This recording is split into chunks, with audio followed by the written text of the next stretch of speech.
Yes mzukuru. Ine pano ndabva kwangu kwetifika. Ndatsoka pekare. Sure. Ndaya kuno ku City Sports. Kuchechere kuno. Aiwa, KuGomba. KuGomba. Ndaya kuno kuti tiroye Ngoma kuno. Alright. Nasi chaiye. Kulezi, zita ndiana hapa. Kule Swazi. Kule Swazi. Yeah. Uchibira nije papi? Pa Ep11. Sure. Pululuka ndane tsoka ndane pakati hapo. Zimdancehall. Okay. King Madebi. Zita ndiana hapa. DJ Max. Mabulanda papi? Ep11. All right, Ep11. Kule. Target is we. Tipeni timu mzukuru.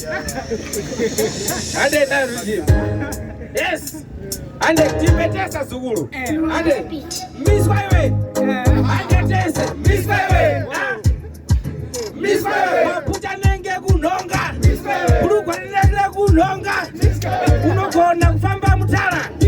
Uchita ukuka baira. Okay, samba uya makapeka blue. After that name avanti toku tuka faki you. Yamtirugo modi kuta you. After everything cabbage kaunu kage kanenge cabbage. Wanamo kanenge cabbage. Kawa mwekweze inenge cabbage. Wanamo kanenge cabbage.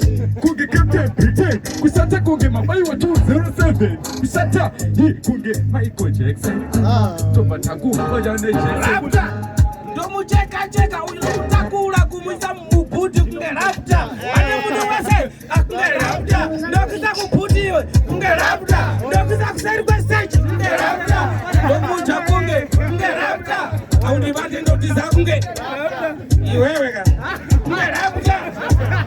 Easy kule. Okay, kuno akusiku matama. Akusiku kutambira. Nima veste makaro amakusamira. Nima bebi mutarangwa zameke makura. Maguyambira vanunge igwa ikuhukura. Chisharo, bana mfaro. Nenge baba macho ndauya neharo. Navara unge fatani. Guju batani. Ofisa uyeka nimwisenge tani. Usaijaja macha uya neso. Aiwa, Zimdancehall never disappoints. Aiwa, zvikani kwa Chipaz Promotions chete. Right.